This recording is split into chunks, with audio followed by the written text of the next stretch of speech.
Bueno, el día de hoy, 26 de enero, durante la conferencia matutina, en ausencia del presidente de la República, está conduciendo la secretaria de Gobernación. Y ella dio dos noticias muy importantes que debemos valorar muy bien todos los mexicanos en relación a la actividad, más bien parte de la actividad que desarrolló ayer el presidente de la República. Una de ellas fue que estuvo en una reunión con la UNOPS, que es la Organización de las Naciones Unidas para proyectos específicos, como en este caso es la compra de las vacunas, millones de dosis para todos los mexicanos. Entonces estuvo en una reunión de hora y media con representantes de este organismo internacional, pero aquí resaltamos que es una reunión larga, hora y media. Entonces es un indicativo de que el presidente de la República, como él dijo, tiene algunos síntomas leves en relación al coronavirus. Eso es muy alentador para todos nosotros. Y digo, para que las especulaciones no se desarrollen, sobre todo lo que ha estado induciendo la derecha con su campaña de odio y de rencor contra el presidente de la República. Pero también tuvo otra reunión muy importante de relevancia internacional, porque esta reunión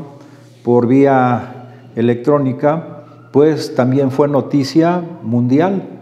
Es decir, me refiero a la conferencia que tuvo con el presidente de Rusia, Vladimir Putin, en el sentido de que México podría adquirir la vacuna rusa Sputnik V o Sputnik V o 5,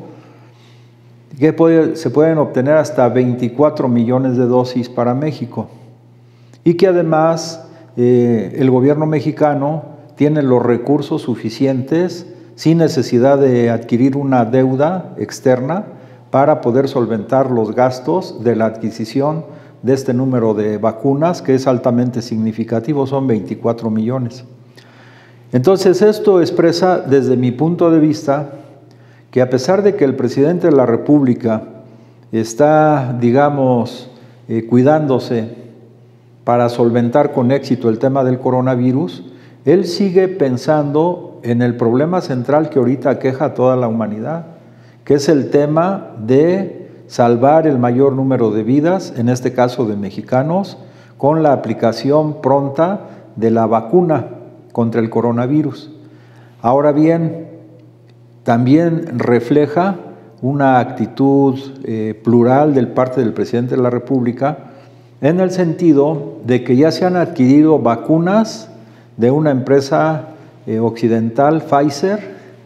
también que ya se firmaron convenios con otra empresa occidental que es AstraZeneca, y que aquí pues se va a traer, o ya se trajo, el factor activo, y se van a empezar a envasar con las dosis correspondientes. Y por otro lado también contratos con la empresa china CanSino, también productora de estas vacunas, y ayer pues con Rusia, con la empresa Sputnik V. Entonces, por lo menos son 4 empresas donde el gobierno mexicano ya adelantó contratos, avanzó en los contratos, en su estipulación, y para la pronta adquisición de estas vacunas y poder vacunar pues a todos los mexicanos. Pero aparte de esas de esas 4 empresas disímbolas, pues hay también contratos o convenios, adelantados también con otras empresas farmacéuticas que potencialmente pueden producir estas vacunas. Fíjense, ese es el pensamiento, o sea, es pensar en la salud del pueblo de México y en erradicar lo más pronto posible de nuestra tierra esta pandemia infernal, por decirlo en términos más explícitos. Ante esta lucha incansable del presidente de la República, pues miren, parecen infantiles y muy pequeños argumentos de la derecha, y sobre todo ahora que ha salido mucho en las redes, el argumento de Lili Téllez.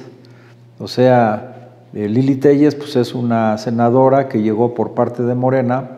pero que yo creo que no entendió 3 principios fundamentales que maneja el presidente de la República siempre: no mentir, no robar y no traicionar al pueblo. Pero esto, repito, esos argumentos quedan pequeños, tal vez ni deberíamos comentarlos, pero vale la pena porque como ahorita también es una tendencia en las redes, manifestar nuestro punto de vista. Se vuelve a lo que dijimos ayer, a una posición racista, una posición clasista, que a pesar de que existe una pandemia mundial y que se debe estar pensando en la salud de todos, independientemente de que si son creyentes, no creyentes o independientemente de su signo político, porque nos afecta a todos. Supongamos que la vacuna solamente se pone, digamos, a los protestantes, por decir algo, o solamente a los católicos. Bueno, pero de todas maneras, otra parte de la población no queda inmune, sino está propensa a adquirir y a transmitir el virus. Y entonces, si no pensamos en la totalidad de las personas, pues va a ser una cura a medias. Este es un problema mundial, es una pandemia, es en todo el planeta. Entonces, debemos de romper la estrechez del pensamiento clasista, porque están pensando en las élites, por ejemplo, que ellos deben ser los primeros o los privilegiados en ponerse la vacuna, o que deben ser los que tienen dinero suficiente para pagarla. Eso no, ya estamos entrando en una era mundial diferente, con valores éticos y morales distintos a los que se gestaron en el periodo neoliberal. Entonces, también esas críticas que hacen algunos de la derecha o personajes como el que acabamos de mencionar, por ejemplo, a Angela Merkel, que ha dirigido a Alemania durante varios lustros, y que también ella piensa que independientemente de la posición política que pueda tener el gobierno alemán o el gobierno francés o el gobierno inglés, está también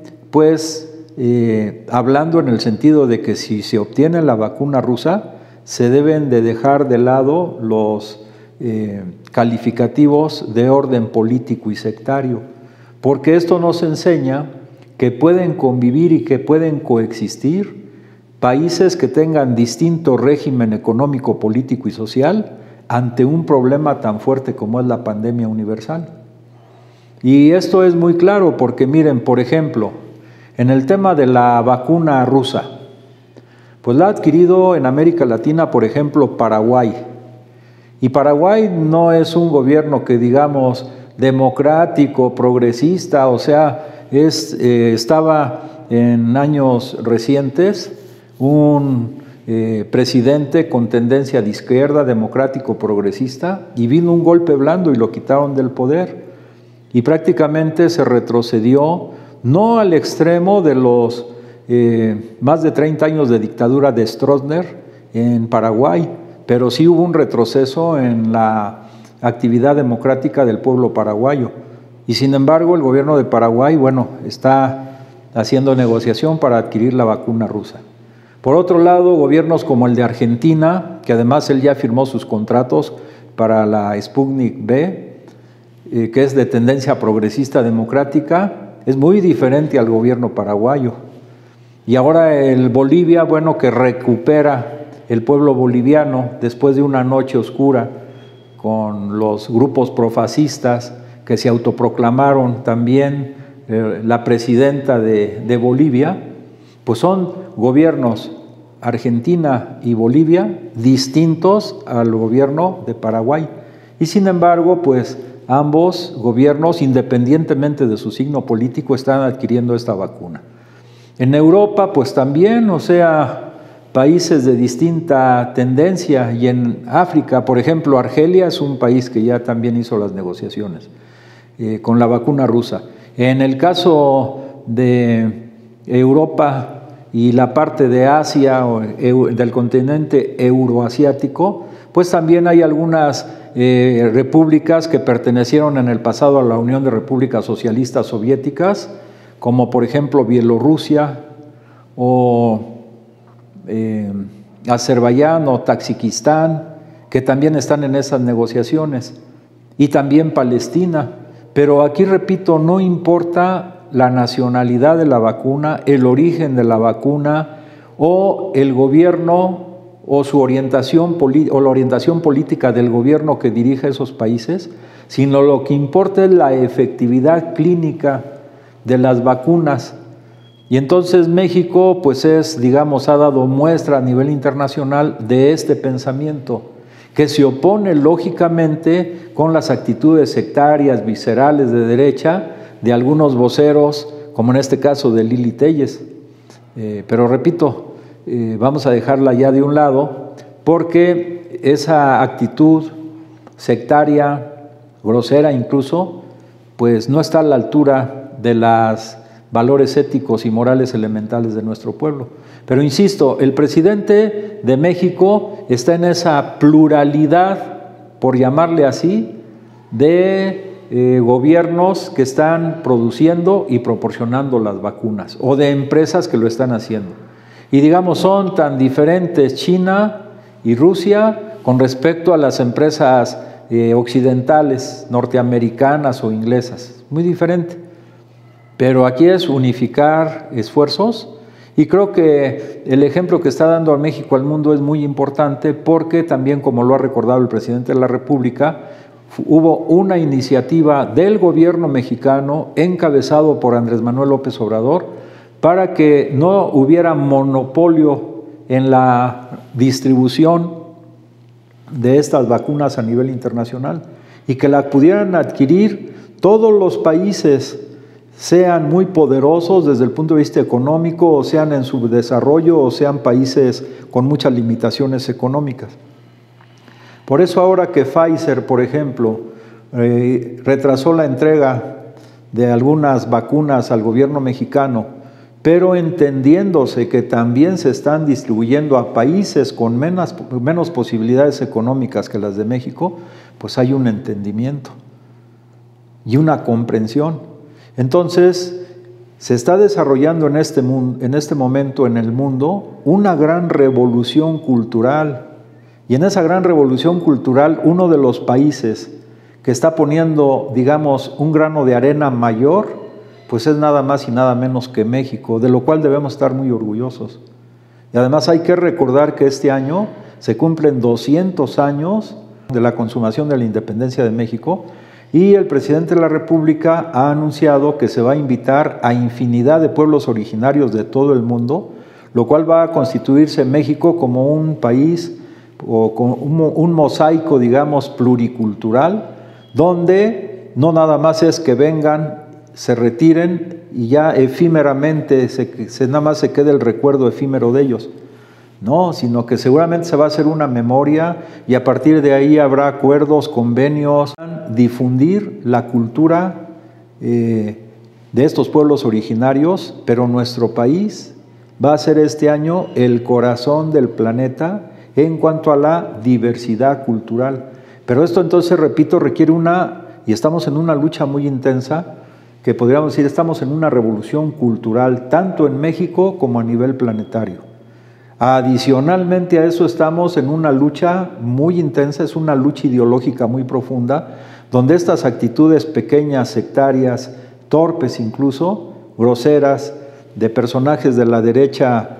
conservadora, pues cada vez van teniendo menos cabida y más repudio de amplios sectores de la población mexicana y de la población internacional. Entonces, en esta lucha nueva, o en esta lucha profunda desde el punto de vista ideológico, desde el punto de vista cultural y también desde el punto de vista del aspecto técnico-científico, porque ya no es ahora, la tendencia crece más, y el ejemplo es México otra vez, de que las patentes de nuevos descubrimientos no sean acaparados o registrados solamente por las grandes empresas, sino México ya también puso el ejemplo de que pueden ser patentes del Estado, en este caso del Estado mexicano. Entonces está conjuntando esta gran lucha que el presidente la ha sintetizado con su concepto revolución de las conciencias en tres grandes revoluciones, que ya lo hemos dicho muchas veces, pero lo vamos a seguir repitiendo. La revolución ideológica, para acabar ya con esas ideas como las que ha manifestado Lili Téllez, o como las que manifiesta Broso, o como las que manifiesta Loret de Mola, que son resabios de esa ideología egoísta, individualista, que se desarrolló mucho en el periodo neoliberal.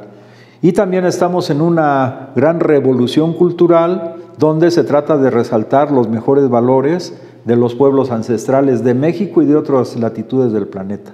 y esta gran revolución técnica científica, donde los estados nacionales pueden y deben intervenir cada vez más en este desarrollo científico-tecnológico y no dejar el acaparamiento en grandes empresas transnacionales, porque puede ocurrir, como hace unos días, que empresas, digamos, que manejan algunas de las redes sociales, pues se abrogan el derecho de decir a quién censuran y a quién no censuran. Entonces es un cambio de mentalidad a nivel planetario. Y nuestro presidente, a pesar de que está, aislado para enfrentar con éxito el coronavirus, sigue marchando adelante y dando la pauta de cómo se deben abordar los problemas, no nada más a nivel nacional, sino también a nivel internacional. Pues desde aquí le enviamos nuevamente un abrazo fraternal, un saludo afectuoso al presidente de la República y nuestros mejores deseos para que ese vigor, esa energía que ha desplegado aún en condiciones adversas, siga adelante y con mucho mayor potencia en beneficio de nuestra patria y por el bienestar de nuestro pueblo. Si te gusta lo que aquí comentamos, puedes, como lo has hecho y se los agradezco mucho, enviarnos tus comentarios por Facebook, reproducirlo con los amigos y compañeros y suscribirte a nuestro canal de YouTube. Pues que pases buen día. Muchas gracias.